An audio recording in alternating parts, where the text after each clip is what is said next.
ಸ್ವರ್ಣಗೌರಿ ಪೌರಾಣಿಕ ಪಾತ್ರದಲ್ಲಿ ಮತ್ತೆ ಅಣ್ಣವರು ಮಿಂಚಿದ್ದು.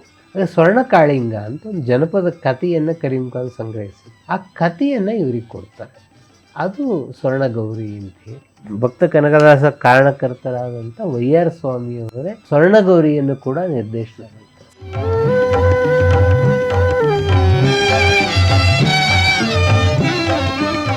ಸ್ವರ್ಣಗೌರಿ ಬಹಳ ನೆನಪಿರ್ತಕ್ಕಂತಹ ನಟವರ ಗಂಗಾಧರ ಹಾಡಿಗೆ. ಅದು ಎಂ ಬಾಲಮುರಳಿ ಕೃಷ್ಣ ಅವರ ಹಾಡನ್ನು ಹಾಡಿದ್ದಾರೆ. ನಟವರ ಗಂಗಾಧರ ಉಮಾಶಂಕರ ನೀಲೀಲ. ಜಟಕ ಗಾಡಿನಲ್ಲಿ ವೆಂಕಟರಾಜ್ ಅವರು ಕುತ್ಕೊಂಡು ಹೋಗ್ತಾ ಇದ್ದಾರೆ. ಅವನು ಜಟಕದನ್ನು ಕೇಳ್ತಾನೆ, ಎಲ್ಲಿ ಹೋಗ್ಲಿ ಸರ್ ಅಂತೇಳಿ. ಸೊ ವೆಂಕಟರಾಜ್ ಹೇಳಿದ್ರಂತೆ, ಸಮುದ್ರ ಬರೋವರೆಗೂ ಹೋಗಯ್ಯ, ನಂಗೊಂದು ಟ್ಯೂನ್ ಸಿಗ್ತಾ ಇದೆ ಅಂತೇಳಿ. ನಿಮ್ಗೆ ಆ ಟ್ಯೂನ್ ನೋಡಿ, ಅದು ಜಟಕ ಸೌಂಡ್. ಅದು ನುಡಿ ಮನ ಶಿವ ಗುಣ ಸಂಕೀರ್ತನ, ನುಡಿ ಮನ ಶಿವ ಗುಣ. ಒಂದು ಸ್ವಲ್ಪ ಅಲ್ಲಮಯ ಕಥೆಯಿಂದ ಇನ್ಫ್ಲುಯೆನ್ಸ್ ಆಗಿ ಈಶ್ವರನ ಶಾಪದಿಂದ ಇವನು ಭೂಮಿಯಲ್ಲಿ ಅವಳು ಮಾಲಿನಿ ಇವಳಿಗೆ ಸಾಕಷ್ಟು ತೊಂದರೆಗಳನ್ನು ಕೊಡ್ತಾ ಹೋಗ್ತಾರೆ. ಇದು ಬೇಜಾರ್ ಕಥೆ. ಇದು ಅಣ್ಣ ಅವರು ಈಶ್ವರ ಸಭೆಯ ಕಾಳಿಂಗ ಇಲ್ಲಿ ಭೂಲೋಕದಲ್ಲಿ ಎರಡೂ ಪಾತ್ರಗಳನ್ನು ಬಹಳ ಅದ್ಭುತವಾಗಿ ಮಾಡಿದ್ದಾರೆ. ಈಗಲಾದರೂ ನನ್ನ ಮೇಲೆ ನಿನಗೆ ಕರುಣೆ ಬಂತು. ನಿನ್ನ ಪಾದ ಸೇವಾ ಭಾಗ್ಯವನ್ನು ಈ ದೀನನಿಗೆ ಅನುಗ್ರಹಿಸು ತಂದೆ, ನನಗದೇ ಸಾಕು. ಇದ್ರ ಬಗ್ಗೆ ಹೇಳ್ಬೇಕಾದ್ರೆ ನಾನು ನೆನಪು ಮಾಡ್ಕೋಬೇಕಾಗಿದ್ದು ಎಸ್.ಕೆ. ಕರೀಂ ಖಾನ್ರದೇ ಮಾತು. ಎಲ್ಲರೂ ನಾನು ಬಳಸ್ಕೊಂಡ್ರು ಹೊರತು ಯಾರೂ ನನಗೇನು ಕೊಡಲಿಲ್ಲ ಅಂತ ನಿಜ. ಕರೀಂ ಖಾನ್ರಿಗೆ ನಾಡು ಏನು ಗೌರವ ಕೊಡಬೇಕಾಗಿತ್ತು ಅದು ಕೊಡಲಿಲ್ಲ. ಹಾಗಾಗಿ ಕರೀಂ ಖಾನ್ ಅಂದರೆ ನಮ್ಮ ನೆನಪಲ್ಲಿ ಉಳಿಯುವುದು ಸ್ವರ್ಣಗೌರಿ ಸಿನಿಮಾ. ಸಾವಿರ ಶೂಲಗಳಿಂದ ಶಿರಸ್ಸನ್ನು ಇರಿದಂತಾಗುತ್ತದೆ. ಗೌರಿ, ಯಾತನೆ ಯಾತನೆ, ಸಹಿಸಲು ಸಾಧ್ಯವಾದ ಯಾತನೆ. ಕೃಷ್ಣಕುಮಾರಿ ನಾಯಕಿ, ಇದರಲ್ಲಿ ವಿಲನ್ ಒಬ್ಬಳಿದಲ್ಲ ರಾಜಶ್ರೀ. ಕೆ.ಎಸ್. ಅಶ್ವಥ್ ಅವರು ನಾರದನ ಪಾತ್ರ ಮಾಡಿದ್ದಾರೆ. ಉದಯ್ ಕುಮಾರ್ ಮಹಾರಾಜನ ಪಾತ್ರ ಮಾಡಿದ್ದಾರೆ. ಸ್ವರ್ಣಗೌರಿ ಹಾಗಂತರ ಈ ಜನಪದ ಕಥೆಗಳನ್ನು ಇಟ್ಕೊಂಡು ಸಿನಿಮಾ ಎಷ್ಟು ಚೆನ್ನಾಗಿ ಮಾಡಬಹುದು ಅನ್ನೋದಕ್ಕೆ ಇದು ಸಾಕ್ಷಿ.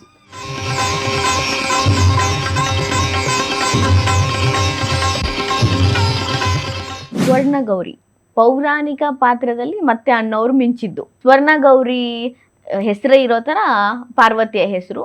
ಪಾರ್ವತಿಯನ್ನ ಕೋಪಿಸ್ಕೊಂಡಾಗ ಸಮಾಧಾನ ಪಡಿಸೋದಿರ್ಬೋದು, ಎಲ್ಲಾ ರೀತಿಯ ಶೇಡು ಅಂದ್ರೆ ಪಾರ್ವತಿ ಪರಶಿವ ಹೇಗಿರ್ತಾರೋ ಅದನ್ನ ತೋರಿಸುವಂತದ್ದು. ಬರೀ ಮಾನವನ ಪಾತ್ರ ಅಲ್ಲ, ದೇವರ ಪಾತ್ರನು ಅನ್ನೋರು ಮಾಡಿದ್ದಂಥದ್ದು ಇದು. ಇದ್ರ ಬಗ್ಗೆ ಹೇಳೋದಾದ್ರೆ ಬಹುಶಃ ಇದ್ರ ಬಗ್ಗೆ ಹೇಳ್ಬೇಕಾದ್ರೆ ನಾನು ನೆನಪು ಮಾಡ್ಕೋಬೇಕಾಗಿದ್ದು ಎಸ್.ಕೆ. ಕರೀಂ ಖಾನ್. ಎಸ್.ಕೆ. ಕರೀಂ ಖಾನ್ ನೀವು ಯಾರು ನೋಡಿದ್ದು? ನಾನಂತೂ ಬಹಳ ನೋಡಿದ್ದೀನಿ. ಅವರು ಬಸವನಗುಡಿ ದ್ವಾರಕಾ ಹೋಟ್ಲಲ್ಲಿರೋರು. ನಾನ್ ಸ್ಟಾಪ್ ಅವ್ರ ಜೊತೆಗೆ ಮಾತಿಗೆ ಕೂತ್ರೆ ಅವ್ರ ಹಳೆಯ ದಿನಗಳನ್ನೆಲ್ಲ ತುಂಬ ಅದ್ಭುತವಾಗಿ ನೆನಪು ಮಾಡ್ಕೊಂಡಂಥವ್ರು. ಎಸ್.ಕೆ. ಕರೀಂ ಖಾನ್ ಜೀವನದಲ್ಲಿ ಅವರು ಮೂಲತಃ ಅವರೆಲ್ಲ ಕಾಬೂಲಿಂದ ವಲಸೆ ಬಂದವರು. ಸಕಲೇಶ್ಪುರದಲ್ಲಿ ನೆಲೆ ನಿಂತವರು. ಅವರ ಎಸ್ ಅನ್ನೋದು ಸಕಲೇಶ್ಪುರನ ಹೇಳೋವಂಥದ್ದು, ಎಸ್.ಕೆ. ಕರೀಂ ಖಾನ್ ಅಂತೇಳಿ. ಅವರ ತಂದೆ ಕೆ ಅಂದರೆ ಅವರ ಕಂದೆ. ಅವರು ತಂದೆ ಸಕಲೇಶ್ಪುರ ಬಹಳ ಚಿಕ್ಕೂರು ಆ ಕಾಲದಲ್ಲಿ. ಸೊ 2 ಬೀದಿ, ಮುಸ್ಲಿಮರ ಮನೆ ಒಂದೇ ಒಂದು ಇದ್ದಿದ್ದು ಇಡೀ ಊರಿನಲ್ಲಿ.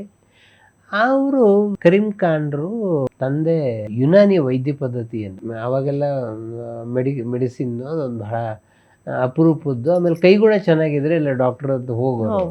ಅವ್ರ ಕೈಗುಣ ಚೆನ್ನಾಗಿತ್ತು. ಅದು ಒಂದರಿಂದಲೇ ಜೀವನ ಮಾಡೋಕ್ಕಾಗಲ್ಲ ಅಂತ ಅವರೊಂದು ಬಟ್ಟೆ ಅಂಗಡಿ ಇಟ್ಕೊಂಡ್ರು.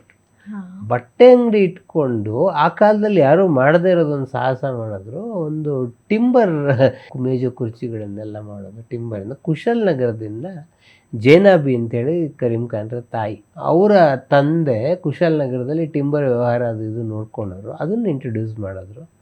ಟಿಂಬರ್ ಮರ್ಚೆಂಟ್ ಆಗಿ ಅವ್ರು ಬಹಳ ಫೇಮಸ್ ಅವರು ಕರೀಂ ಖಾನ್ ತಂದೆಯವರು. ಸೊ ಅವ್ರು 8 ಜನ ಮಕ್ಕಳು. ಇವರು 5ನೇವರು ಕರೀಂ ಖಾನ್. ಇವರು ಬಾಲ್ಯದಲ್ಲಿರುವಾಗ, ಇವ್ರಿಗೆ 8 ವಯಸ್ಸಾಗ್ತಿರುವಾಗ ಅವರು ಹಾಸ್ಪಿಟಲ್ ರೋಡಲ್ಲಿ ನಡ್ಕೊಂಡು ಬರ್ತಾ ಇದ್ದಾರೆ. ಅವರಿಗೆ ಒಂದು ಪುಸ್ತಕ ಸಿಗುತ್ತೆ, ಒಂದು 400 ಕೊಡೋದು ಪುಸ್ತಕ. ಅವ್ರ ಗುರುಗಳು ಅಚಂಗಿ ನಾರಾಯಣ ಶಾಸ್ತ್ರಿಗಳು ಅಂತ ಅವ್ರ ಹತ್ರ ಕರ್ಕೊಂಡು ಹೋಗಿದ್ರೆ ಆ ಪುಸ್ತಕನ ತೋರಿಸ್ತಾರೆ. ಆಗ ಅವ್ರು ಹೇಳ್ತಾರಪ್ಪ, ಮುಸ್ಲಿಮ್ ಆದವನಿಗೆ ನಿನಗೆ ರಾಮಾಯಣ ಸಿಕ್ಕಿದೆ, ಅದು ಭಾಳ ವಿಶೇಷ, ಅದು ಓದೋದಲ್ಲ ಅಂತ. 8 ವರ್ಷದ ಕರೀಂ ಖಾನ್ ರಾಮಾಯಣವನ್ನು ಓದ್ತಾರೆ. ಎಷ್ಟರ ಮಟ್ಟಿಗೆ ಜೀರ್ಣಿಸ್ಕೊಳ್ತಾರೆ. ಆ ರಾಮಾಯಣ ಅವ್ರ ಮೇಲೆ ಎಂಥ ಪ್ರಭಾವ ಬೀರುತ್ತೆ ಅಂತಂದರೆ, ಉರ್ದು ಶಾಲೆಗೆ ಅವ್ರನ್ನ ಸೇರಿಸಿದ್ರೆ ನಾನು ಇಲ್ಲಿ ಕಲಿಯಲ್ಲ ಅಂತೇಳಿ, ನನಗೆಲ್ಲರೂ ಸೇರುವಂಥ ಕನ್ನಡ ಶಾಲೆಗೆ ಸೇರಿಸಿ ಅಂತ ಹೇಳ್ತಾರೆ. ಕನ್ನಡ ಶಾಲೆಯಲ್ಲಿ ಕರೀಂ ಖಾನ್ ಕಲಿತಾರೆ. ಆಮೇಲೆ ಅವರಿಗೆ ಸ್ವತಂತ್ರ ಹೋರಾಟದ ಚಳುವಳಿಯಲ್ಲಿ ಧುಮುಕ್ತಾರೆ. ಚಳುವಳಿ ಸಾವಿರಾರು ಸ್ವಾತಂತ್ರ್ಯ ಹೋರಾಟದಲ್ಲಿ ಧುಮುಕ್ತಾರೋ ಅವ್ರ ಆಸ್ತಿ ಎಲ್ಲ ಮುಟ್ಟುಗೋಲು ಹಾಕ್ಕೊಳ್ತಾ ಇರ್ತಾರೆ. ಹಾಗಾಗಿ ಅವ್ರ ಕುಟುಂಬದಿಂದ ದೂರ ಆಗ್ತಾರೆ. ದೂರ ಆಗ್ಬಿಟ್ಟು ಹಾಸನಾಗ್ ಬರ್ತಾರೆ. ಆಮೇಲೆ ಕರ್ನಾಟಕ ಏಕೀಕರಣ ಚಳುವಳಿಯಲ್ಲಿ ಸೇವಾದಳದಲ್ಲಿ ಅವ್ರ ಜೀವನವೇ ಒಂದು ದೊಡ್ಡ ಹೋರಾಟ. ಆಮೇಲೆ ಅವರು ಮಿಲ್ಟ್ರಿಗೆ ಹೋಗಿ ಸೇರ್ಕೊಳ್ತಾರೆ ಬಾಂಬೆನಲ್ಲಿ. ಮಿಲ್ಟ್ರಿಗೆ ಹೋಗಿ ಸೇರ್ಕೊಳ್ಳುವಾಗ ಅಲ್ಲಿ ಮಿಲ್ಟ್ರಿನಲ್ಲಿ ಟೆಲಿಗ್ರಾಮ್ಗಳು ಕಳಿಸ್ತಾರಲ್ಲ ಅದ್ರ ಆಪರೇಟರ್. ಸೊ ಬಂಕರ್ಗಳಲ್ಲಿ ಮಲ್ಕೊಂಡೆ. ಬಂಕರ್ ಹತ್ರ ಯಾರೊಬ್ರು ಬಂದು ಕೇಳ್ತಾರೆ, ಏನಾದ್ರು ತೊಂದರೆ ಇದೆಯಾ ನಿಮಗೆ ಅಂತ. ಅವ್ರು ಹೇಳ್ತಾರೆ, ನಾನು ಹಿಂಗೆ ಸ್ವತಂತ್ರ ಹೋರಾಟದಲ್ಲಿ ಭಾಗವಹಿಸಿದ್ರಿಂದ ನಮ್ಮ ಕುಟುಂಬಕ್ಕೆ ತೊಂದರೆ ಆಗಬಾರ್ದು ಅಂತ ನೋಡ್ಕೊಳ್ಳಿ ಅಂತ ಭಾಳ ಇನ್ನೋಸೆಂಟಾಗಿ ಹೇಳ್ಬಿಡ್ತಾರೆ. ಬ್ರಿಟಿಷರು ಅದನ್ನು ಭಾಳ ಸೀರಿಯಸ್ ಆಗಿ ತಗೊಳ್ತಾರೆ. ಯಾಕೆಂದರೆ ಸ್ವತಂತ್ರ ಹೋರಾಟಗಾರರೆಲ್ಲ ಟೆರರಿಸ್ಟ್ಗಳು ಅವ್ರ ಲೆಕ್ಕದಲ್ಲಿ. ಇವನು ಸ್ವತಂತ್ರ ಹೋರಾಟದಲ್ಲಿ ಇದ್ದನ್ನು ಬ್ರಿಟಿಷ್ ಸೇನೆಯಲ್ಲಿ ಹೆಂಗೆ ಕೆಲಸ ಮಾಡ್ತಾನೆ ಅಂತೇಳಿ ಕೆಲಸನ ತೆಗೆದಾಕ್ಬಿಡ್ತಾರೆ. ಅಲ್ಲಿಂದ ವಾಪಸ್ ಬಂದು ಜನಪದ ಗೀತೆಗಳನ್ನೆಲ್ಲ ಸಂಗ್ರಹಣೆ ಮಾಡಿ, ಜನಪದ ಗೀತೆಗಳು ಕರೀಂ ಖಾನ್ ಬಾಯಲ್ಲೇ ನಾ ಇದನ್ನೆಲ್ಲ ಕೇಳಿದ್ದೀನಿ. ಜನಪದ ಗೀತೆಗಳ ಸಂಗ್ರಹಣೆ ಮಾಡೋದು ಅಂದರೆ ಎಷ್ಟು ಕಷ್ಟ. ಆ ಕಾಲದಲ್ಲಿ ಟೇಪ್ ರೆಕಾರ್ಡ್ ಇಲ್ಲ. ಸೊ ನೀವು ಯಾರೋ ಹಳ್ಳಿನಲ್ಲಿ ಯಾರೋ ಹಾಡ್ತಾ ಇರ್ತಾರೆ, ಅವ್ರ ಹಾಡು ಕೇಳಿ ಬರ್ಕೋಬೇಕು. ಅವರು ಬೇರೆಯವ್ರ ಎದುರಿಗೆ ಹಾಡಲ್ಲ, ಮನೆ ಹೆಣ್ಮಕ್ಳು. ಸೊ ಇವರು ಕುಬ್ಸ ಸೀರೆ ಅದ್ರ ಮೇಲೆ ಎಲೆ ಅಡಿಕೆ ಎಲ್ಲ ಇಟ್ಟು ಹಾಡಿ ಅಂತ ಹೇಳ್ಬೇಕು. ಆಮೇಲೆ ಅವ್ರ ಮನೆ ಗಂಡಸರು ಆಯ್ತಮ್ಮ ಹಾಡು ನೀನು ಅಂತ ಅನ್ಬೇಕು, ಪರ್ಮಿಷನ್ ಕೊಡಬೇಕು. ಕೊಟ್ಟ ಮೇಲೂ ಹಾಡೋ ಹಾಡು ಯಾವುದು? ಕರೀಂ ಖಾನ್ ತುಂಬ ಚೆನ್ನಾಗಿ ಹೇಳೋರು. ಎಲ್ಲ ಮಿಕ್ಸು, ಮದುವೆ ಹಾಡು, ಬಾಣಂತನದ ಹಾಡು, ಟೋಟ್ಲ ಕಟ್ಟು ಎಲ್ಲ ಮಿಕ್ಸ್ ಆದ್ರೆ ಅವ್ರಿಗೆ ಗೊತ್ತಿಲ್ಲ. ಅವರು ಇನ್ನೋಸೆಂಟ್ಗಳು. ಆಮೇಲೆ ಅವ್ರಿಗೆ ಭಾಷೆ ಗೊತ್ತಿಲ್ವಾದ್ರಿಂದ ಎಲ್ಲ ಅಪಭ್ರಂಶಗಳು, ಎಲ್ಲ ತಪ್ಪು. ಸೊ ಇವರು ಅದಷ್ಟನ್ನು ಬರ್ಕೊಂಡು ಸಗ್ರಿಗೇಟ್ ಮಾಡಬೇಕು, ಇದರ ಹಾಡು ಅಂತ. ಇದನ್ನು ಕರೀಂ ಖಾನ್ರು ಬಹಳ ಶ್ರದ್ಧೆಯಿಂದ ಮಾಡಿದ್ರು. ಒಂದ್ಸಲ ಹಾಸನದಲ್ಲಿ ಯಾರೋ ಒಬ್ಬರು ಇವರು ಇಷ್ಟು ಸಂಗ್ರಹನ ತನ್ನ ಹೆಸರಲ್ಲಿ ಪಬ್ಲಿಷ್ ಮಾಡ್ಕೊಂಡ್ರು. ಇವ್ರಿಗೊಂದು ಕ್ರೆಡಿಟು ಕೊಡೋದು. ಅವನು ಕುಬೇರ ಆದ, ಇವ್ರು ಕೋರ್ಟಿಗೆ ಹೋಗ್ಬೇಕಷ್ಟೇ. ಸರಿ ತಲ್ಲವೇ ಬೇಡ ಅಂತ ಕರೀಂ ಖಾನ್ರು ಸೀದಾ ಮದ್ರಾಸಿಗೆ ಬಂದಿದ್ದೆಲ್ಲಿ ಅದೇ ವೈಆರ್ ಸ್ವಾಮಿ ಅವರ ಮನೆಗೆ ಬಂದು ಅಲ್ಲಿ ಇದ್ದರು. ವೈಆರ್ ಸ್ವಾಮಿ ಅವರು ಭಕ್ತ ಕನಕದಾಸನ ಕರೀಂ ಖಾನ್ ಹತ್ರ ಬರೆಸ್ಬೇಕು ಅನ್ನೋದು ಬಹಳ ಇಷ್ಟವಾದಂಥ ಸಂಗತಿ. ಆದರೆ ಕರೀಂ ಖಾನ್ ಆ ಟೈಮಲ್ಲಿ ಮದ್ರಾಸಲ್ಲಿ ಇರಲಿಲ್ಲ. ಹುಣಸೂರು ಕೃಷ್ಣಮೂರ್ತಿ ಹತ್ರ ಬರೆಸಿದ್ರು. ಆಮೇಲೆ ವಾಪಸ್ ಬಂದಮೇಲೆ ಅದು 62ರಲ್ಲಿ ಕರೀಂ ಖಾನ್ರಿಗೆ ನಿಮ್ಮದೇ ಒಂದು ಕತೆ ಕೊಡಿ, ನಾನು ಆ ಕಥೆಯನ್ನು ಇಟ್ಕೊಂಡು ಮಾಡ್ತೀನಿ. ಅದೇ ಸ್ವರ್ಣಕಾಳಿಂಗ ಅಂತ ಒಂದು ಜನಪದ ಕಥೆಯನ್ನು ಕರೀಂ ಖಾನ್ ಸಂಗ್ರಹಿಸಿದ್ರು. ಆ ಕಥೆಯನ್ನು ಇವ್ರಿಗೆ ಕೊಡ್ತಾರೆ. ಅದು ಸ್ವರ್ಣಗೌರಿ ಅಂಥೇಳಿ ಸಿನಿಮಾ ಆಗಿ ಮತ್ತೆ ಭಕ್ತ ಕನಕದಾಸ ಕಾರಣಕರ್ತರಾದಂಥ ವೈಆರ್ ಸ್ವಾಮಿಯವರೇ ಸ್ವರ್ಣಗೌರಿಯನ್ನು ಕೂಡ ನಿರ್ದೇಶನ ಮಾಡ್ತಾರೆ.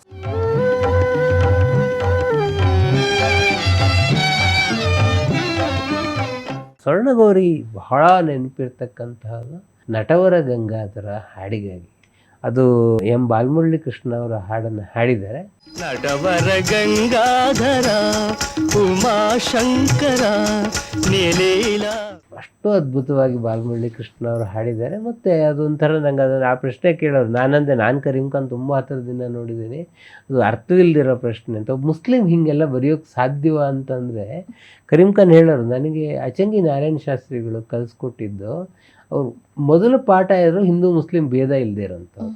ಅದಕ್ಕೆ ಅವ್ರನ್ನ ಖಾನ್ ಸಿದ್ಧಾಂತಿ, ಖಾನ್ ಶಾಸ್ತ್ರಿಗಳನ್ನು ಕರೆಯೋರಂತ ಮದ್ರಾಸ್. ಕರೀಂ ಖಾನ್ರಿಗೆ ಸಂಸ್ಕೃತ ಅವ್ರ ಬಾಯಲ್ಲಿ ಎಷ್ಟು ನಾನು ಕೇಳಿದ್ದೀನಿ. ನಾನು ಬೇರೆ ಯಾರದೋ ಕತೆ ಅಲ್ಲ. ಕರೀಂ ಖಾನ್ರು ಅಷ್ಟೇ ಅದ್ಭುತವಾಗಿ ಸಂಸ್ಕೃತವನ್ನು ಮಾಡೋರು. ಕರೀಂ ಖಾನ್ರಿಗೆ ರಾಜ್ಯ ಪ್ರಶಸ್ತಿ ಜೀವಮಾನ ಸಾಧನೆಯ ತುಮಕೂರಿನಲ್ಲಿ ಕಾರ್ಯಕ್ರಮ. ರಾಜ್ಕುಮಾರ್ ಅವರು ಕರೀಂ ಖಾನ್ಗೆ ಜೀವಮಾನ ಸಾಧನೆ ಪ್ರಶಸ್ತಿಯನ್ನು ಕೊಡ್ತಾರೆ. ಅದು ಆನ್ ದ ರೆಕಾರ್ಡ್ಸ್ ಇದೆ. ರಾಜ್ಕುಮಾರ್ ಅವರು ಹೇಳ್ತಾರೆ, ನನಗೆ ಸ್ವರ್ಣಗೌರಿಯ ಕಾಳಿಂಗದಂತಹ ಅದ್ಭುತ ಪಾತ್ರವನ್ನು ಕೊಟ್ಟ ಮಹಾನ್ ಭಾವ ಇವರು, ಅವರಿಗೆ ನಾನು ಪ್ರಶಸ್ತಿ ಕೊಡ್ತಾ ಇದ್ದೀನಿ ಅನ್ನೋದು ಅವರಿಂದ ಆಶೀರ್ವಾದ ತಗೊಳ್ತಾ ಇದ್ದೀನಿ ನಾನು ಅಂತೇಳಿ. ಅಂದರೆ ರಾಜ್ಕುಮಾರ್ ಅವ್ರಿಗೆ ಕರೀಂ ಖಾನ್ ಬಗ್ಗೆ ಎಷ್ಟು ಗೌರವ ಇತ್ತು ಅಂತ ಹೇಳಿ. ಬಹುಶಃ ಕರೀಂ ಖಾನ್ ಪ್ರತಿಭೆಯನ್ನು ಗುರುತಿಸಿ ಬಳಸ್ಕೊಂಡವ್ರು ರಾಮಕೃಷ್ಣ ಹೆಗಡೆ ಅವರು ಮುಖ್ಯಮಂತ್ರಿಗಳಾದ ಸಂದರ್ಭದಲ್ಲಿ ಜನಪದ ಅಕಾಡೆಮಿಯ ಅಧ್ಯಕ್ಷನ ಮಾಡ್ತಾರೆ. ಜನಪದ ಮತ್ತು ಯಕ್ಷಗಾನ ಈಗ ಎರಡು ಬೇರೆ ಬೇರೆ ಇದೆ. ಜನಪದ ಮತ್ತು ಯಕ್ಷಗಾನ ಅಕಾಡೆಮಿಯ ಅಧ್ಯಕ್ಷನ ಕರೀಂ ಖಾನ್ ಮಾಡ್ತಾರೆ. ಅವಾಗ ಅವ್ರಿಗೆ 83 ವರ್ಷ. ಆ ವಯಸ್ಸಲ್ಲಿ ಕೂಡ ಅವರು ಸರ್ಕಾರಿ ಕಾರನ್ನು ಬಳಸದೆ ಬಸ್ಸಲ್ಲಿ ಎಲ್ಲ ಕಡೆ ಹೋಗ್ತಾರೆ. ಅದು ಕರೀಂ ಖಾನ್ರ ವ್ಯಕ್ತಿತ್ವ ಅಷ್ಟು ದೊಡ್ಡದು. ಬಹುಶಃ ನಮಗೆ ಸ್ವರ್ಣಗೌರಿ ನೆನಪು ಮಾಡಿದ. ನಾನು ಒಂದ್ಸಲ ಕರೀಂ ಖಾನ್ ಕೇಳಿದೆ, ಸ್ವರ್ಣಗೌರಿ ಬಗ್ಗೆ ಏನು ಸರ್ ನೆನಪಿದೆ ನಿಮಗೆ ಅಂದರೆ, ನಡೆಯ ಅದರ ಕತೆ, ಚಿತ್ರಕಥೆ, ಸಂಭಾಷಣೆ, ಗೀತೆಗಳು ಎಲ್ಲ ನಂದು, ಎಲ್ಲ ಸೇರಿ 1,000 ರೂಪಾಯಿ ಕೊಟ್ಟಿದ್ರು ನನಗೆ ಹೇಳಿ. ಅವ್ರಿಗಷ್ಟು ವ್ಯವಹಾರ ಗೊತ್ತಿರ್ತಿದ್ದೆ ಅಷ್ಟು ಅಂತೇಳಿ. ಆಮೇಲೆ ಕರೀಂ ಖಾನ್ ಹೇಳೋರು, ನಾನು ಒಂದು 300 ಹಾಡು ಬರೆದಿದ್ದೀನಿ ಅಂತ. ನಾನು ಎಲ್ಲ ಕುತ್ಕೊಂಡು ಆಕಾಶವಾಣಿ ಎಲ್ಲ ಹುಡುಕಿ 58 ಹಾಡು ಸಿಗ್ತಾ ಇದೆ ಸರ್ ನಿಮ್ಮದು ಅಂತಂದ್ರೆ ಯಾರ್ಯಾರೋ ಅವ್ರ ಹೆಸರಲ್ಲ, ಅದು ಇದಿಷ್ಟು ಅದು ಯಾರ್ಯಾರೋ ಅವ್ರ ಹೆಸರಲ್ಲಿ ಹಾಕೊಂಡು ಒಂದು 60 ಸಿನಿಮಾಕ್ಕೆ ನಾನು ಸಂಭಾಷಣೆ ಬರೆದಿದ್ದೀನಿ ಅಂತ ಹೇಳ್ತಿದ್ರು. ಒಂದು 12 ನಮಗೆ ಲೆಕ್ಕ ಸಿಗೋದು. ಇನ್ನು ಉಳಿದಿದ್ದವ್ರು ಯಾವುದ್ಯಾವುದು ಮಾಡಿದ್ದಾರೆ ಅಂತ ಗೊತ್ತಿಲ್ಲ. ಆದರೆ ಅವರ ಜೀವಮಾನಕ್ಕೆ ಒಂಥರ ಕರೀಂ ಖಾನ್ ಅಂದರೆ ಚಿತ್ರರಂಗದ ಜೊತೆಗೆ ನಾವು ನೆನಪು ಮಾಡ್ಕೊಳ್ಬೇಕಾದಂಥ ಸಿನಿಮಾ ಖಂಡಿತ ಸ್ವರ್ಣಗೌರಿ. ಈ ಸ್ವರ್ಣಗೌರಿ ಬಂದ ಸಂದರ್ಭದಲ್ಲಿ ಫ್ಯಾನ್ಸು ಅನ್ನೋರ ಫ್ಯಾನ್ಸು ದೇವಸ್ಥಾನದಲ್ಲಿ ಪೂಜೆ ಮಾಡೋ ಥರ ಥಿಯೇಟ್ರಲ್ಲಿ ಪೂಜೆ ಮಾಡ್ತಾ ಇದ್ರು. ಹೌದು, ಅದೇನು ಸರ್ ಅದು? ಹೌದು, ಅದೊಂದು ಈಶ್ವರ ಕಟೌಟ್ಗಳನ್ನೆಲ್ಲ ಹಾಕಿ ಪೂಜೆಯನ್ನು ಮಾಡ್ತಾಯಿದ್ರು. ಅದೊಂದು ಅಣ್ಣವ್ರು ಈಶ್ವರನ ಪಾತ್ರ ಮಾಡಬೇಕು ಅನ್ನೋದು ಒಂದು ಬಹಳ ಅವ್ರು ರಂಗಭೂಮಿಯಲ್ಲೇ ಈಶ್ವರನ ಪಾತ್ರ ಮಾಡಿದರು ಅವರು. ಅದು ಪಾರ್ವತಿ ಕಲ್ಯಾಣದಲ್ಲೂ ಮಾಡ್ತಾರೆ ಅವರು. ಈಶ್ವರನ ಪಾತ್ರ ಅದರಲ್ಲಿ ಬಹಳ ಪರಿಣಾಮಕಾರಿ ಆಗೋದು. ಮತ್ತು ಇದರ ಹಾಡುಗಳು ಸ್ವರ್ಣಗೌರಿ ಬಹಳ ಅದ್ಭುತವಾಗಿ ಒಂದಕ್ಕಿಂತ ಒಂದು ಅದ್ಭುತವಾದ ಹಾಡು ವೆಂಕಟರಾಜು ಅವರದು. ವೆಂಕಟರಾಜು ಅವ್ರ ಬಗ್ಗೆ ಒಂದು ಮಾತಿದೆ ಇದರಲ್ಲಿ, ನುಡಿಮನ ಶಿವಗುಣ ಸಂಕೀರ್ತನ, ನುಡಿಮನ ಶಿವಗುಣ ಸಂಕೀರ್ತನ, ನುಡಿಮನ ಶಿವಗುಣ ಸಂಕೀರ್ತನ, ನುಡಿಮನ ಶಿವಗುಣ. ಸರಿ, ಸ್ಟುಡಿಯೋದಲ್ಲಿ ಕುತ್ಕೊಂಡು ಪ್ಲ್ಯಾನ್ ಮಾಡ್ತಾ ಇದ್ರಂತೆ ಈ ಹಾಡನ್ನು. ಗೋಲ್ಡನ್ ಸ್ಟುಡಿಯೋದಲ್ಲಿ ಪ್ಲ್ಯಾನ್ ಮಾಡ್ತಾ ಇದ್ರಂತೆ.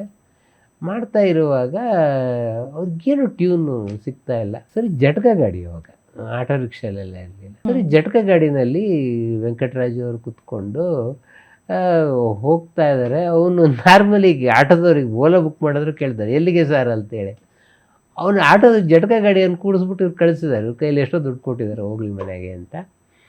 ಅವನು ಜಟಕದನ್ನು ಕೇಳ್ತಾನೆ ಎಲ್ಲಿ ಹೋಗಲಿ ಸರ್ ಅಂತೇಳಿ. ಸೊ ವೆಂಕಟರಾಜು ಹೇಳಿದ್ರಂತೆ, ಸಮುದ್ರ ಬರೋವರೆಗೂ ಹೋಗಯ್ಯ ನಂಗೊಂದು ಟ್ಯೂನ್ ಸಿಗ್ತಾ ಇದೆ ಅಂತೇಳಿ. ನಿಮ್ಗೆ ಆ ಟ್ಯೂನ್ ನೋಡಿ, ಅದು ಜಟಕ ಸೌಂಡ್, ಅದು ನುಡಿ ಮನ ಶಿವ ಗುಣ ಸಂಕೀರ್ತನ. ಸೊ ಆಮೇಲೆ ಅವನು ಸಮುದ್ರದವ್ರಿಗೆ ಅವನು ಪಾಪ ಅವ್ನು ಏನು ಮಾಡ್ತಾನೆ, ಅವ್ನಿಗೆ ಎಲ್ಲಿ ಹೋಗ್ಬೇಕು ಅಂತ ಹೇಳಿದಿರ್ತಾನೆ. ಸಮುದ್ರಗೂ ಸರ್ ಸಮುದ್ರ ಬಂತು ಅಂತ ಮತ್ತೆ ವಾಪಸ್ ಸ್ಟುಡಿಯೋಗೆ ನಡಿ ಅಂತ ಇವನಿಗೆ ಹುಚ್ಚಿರ್ಬೇಕು. ಸರಿ, ಸ್ಟುಡಿಯೋಗೆ ಬಂದ್ರಂತೆ. ಸ್ಟುಡಿಯೋಗೆ ಬಂದ ಕೂಡಲೇ ನಡುವಿನ ಶಿವಗುಣ ಸಂಕೀರ್ತನ ಕಂಪೋಸ್ ಮಾಡಿದ್ರು. ನಾಟ್ಯ ಲೀಲಾ ನಟನಾಲೋಲ ನೀನೆ ಭಾವರಸಾಲ. 16 ಹಾಡಿದೆ ಈ ಸಿನಿಮಾದಲ್ಲಿ. ನಾನು ಸುಮ್ಮನೆ ಕರೀಂ ಖಾನ್ ಅನ್ನೋದು ರೇಕ್ಸಕ್ಕೆ ಕೇಳೋದು, ಸರ್ ಲವ್ ಸಾಂಗ್ ಎಲ್ಲ ಬರೆದಿದ್ರಲ್ಲ ಸರ್ ನೀವು, ಆಜನ್ಮ ಬ್ರಹ್ಮಚಾರಿಗಳು ಹೆಂಗೆ ಬರೋದ್ರಿ ಅಂತ. ಕರೀಂ ಖಾನ್ ಒಂದು ಮಾತು ತುಂಬ ಚೆನ್ನಾಗಿ ಹೇಳೋದು. ಅಂದರೆ ನಾವು ಅವರು ನಾಟಕಕ್ಕೆಲ್ಲ ಬರೆದಿದ್ರು.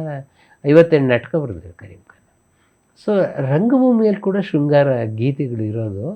ನಂಗೆ ತುಂಬ ಜನ ಕಲಾವಿದರು ಹೇಳೋರು, ಸರ್ ನಿಮ್ಮ ನಾಟಕದಲ್ಲಿ ಅಭಿನಯಿಸುವಾಗ ನಮ್ಗೆ ಸಂಕೋಚ ಆಗಲ್ಲ ಅಂತ. ಈ ಉತ್ತರ ಕರ್ನಾಟಕ ನಾಟಕದಲ್ಲೆಲ್ಲ ಡಬಲ್ ಮೀನಿಂಗ್ ತುಂಬ ಜಾಸ್ತಿ. ಸೊ ಅಲ್ಲಿ ಅಭಿನಯಿಸೋಕ್ಕೂ ಅವ್ರು ಒಂಥರ ಜನಕ್ಕೆ ಚಪ್ಪಾಳೆ ಹೊಡಿತಾರೆ ಬಿಟ್ಟರೆ ಇವ್ರು ಕಷ್ಟಪಡ್ತಾ ಇರ್ತಾರೆ. ಸೊ ಕರೀಂ ಖಾನ್ರಿಗೆ ಹೇಳೋರಂತೆ, ನಿಮ್ಮ ನಾಟಕ ಅಂತಂದರೆ ನಾವು ಬಹಳ ಸಂತೋಷದಲ್ಲಿ ಅಭಿನಯಿಸ್ತೀವಿ ಸರ್ ಅಂತೇಳಿ. ಅದೇ ಮಾದರಿಯಲ್ಲಿ ಇಲ್ಲಿ ಲವ್ ಸಾಂಗ್ ಬರೆದಪ್ಪ ನಾನು ಅಂತ ಅನ್ನೋರು. ಅದರಲ್ಲಿ 2 ಬಾರ ಚಂದ್ರಮ ಒಂದು ಬಹಳ ಅದ್ಭುತವಾದ,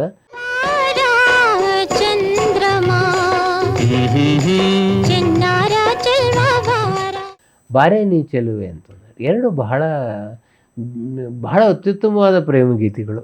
ಬಾರೇ ನೀ ಚೆಲುವೆ ನಿನ್ನೊಲವು ನಲವು. ಇದಾದ್ಮೇಲೆ ಹಾಡಲೇನು ಮನದಾಸೆ ಅಂತ ಒಂದು ಹಾಡಿದೆ.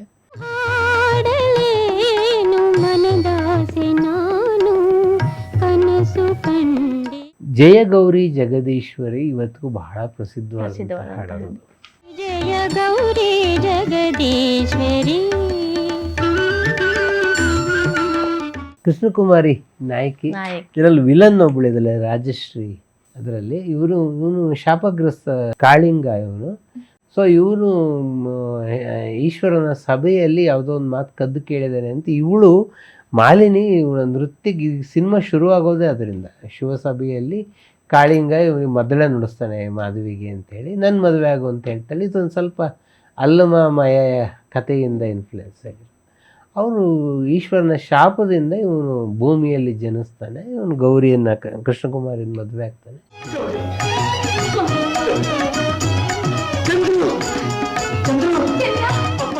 ಅವಳು ಮಾಲಿನಿ ಇವಳಿಗೆ ಸಾಕಷ್ಟು ತೊಂದರೆಗಳನ್ನು ಕೊಡ್ತಾ ಹೋಗ್ತಾಳೆ. ಇದು ಬೇಜಾರ್ ಕತೆ. ಇದು 1000 ಶೂಲಗಳಿಂದ ಶಿರಸ್ಸನ್ನು ಇರಿದಂತಾಗುತ್ತದೆ. ಗೌರಿ, ಯಾತನೆ ಯಾತನೆ, ಸಹಿಸಲು ಸಾಧ್ಯವಾದ ಯಾತನೆ. ಇದರಲ್ಲಿ ಕೊನೆಗೆ ಅವಳ ಪತಿವೃತ್ತ ಗೆಲ್ಲುತ್ತೆ ಅನ್ನೋದು ಇದರೊಂದು ಬಹಳ ವಿಶೇಷವಾದ ಸಂಗತಿ. ಅಣ್ಣ ಅವರು ಈಶ್ವರ ಸಭೆಯ ಕಾಳಿಂಗ ಇಲ್ಲಿ ಭೂಲೋಕದಲ್ಲಿ 2 ಪಾತ್ರಗಳನ್ನು ಬಹಳ ಅದ್ಭುತವಾಗಿ ಮಾಡಿದ್ದಾರೆ. ಆಮೇಲೆ ಇದರಲ್ಲಿ ಕೆ.ಎಸ್. ಅಶ್ವಥ್ ಅವರು ನಾರದನ ಪಾತ್ರ ಮಾಡಿದ್ದಾರೆ. ಕಾಳಿಂಗನು ಜಗನ್ಮಾತೆಯ ಗರ್ಭದಲ್ಲಿ ರಕ್ಷಣೆ ಹೊಂದಿ ಪುನಃ ಜನ್ಮಿಸಿದ್ದಾನೆ. ಅಂದರೆ ಕಾಳಿಂಗನಿಗೆ ಪುನರ್ಜನ್ಮವಾದಂತಾಯಿತು. ಸೊ ಉದಯ್ ಕುಮಾರ್ ಮಹಾರಾಜನ ಪಾತ್ರ ಮಾಡಿದ್ದಾರೆ ರಾಮಚಂದ್ರ ಶಾಸ್ತ್ರಿಗಳು, ಸೋರಟ್ ಅಶ್ವತ್ತು, ರಮಾದೇವಿ ಅಂದರೆ ಅವಾಗೆಲ್ಲ ಮದುವೆ ಆದರೆ ಅತ್ತೆ ಅಂದರೆ ರಮಾದೇವಿ ಅಂತ ಅತ್ತೆ, ಅವರ ಅತ್ತೆ ಹೋದ್ರಕ್ಕೆ ಅಷ್ಟು ಘಟವಾಣಿ ಅತ್ತೆ. ಈ ಹಾಡು ಮುಖಕ್ಕೆ ಮಹಾರಾಜರು ಕೊಟ್ಟು ಮದುವೆ ಮಾಡ್ತಾರೆ. ಗೌರಿ 106 ಆದ್ರೂ 100 ಆದ್ರೂ ಆ ಸಾಂಬಯ್ಯನ ಜೊತೆ ನೀನು ಮದುವೆ. ವಾದಿರಾಜ್ ಇದರಲ್ಲಿ ಒಂದು ಪಾತ್ರ ಮಾಡಿದ್ದಾರೆ.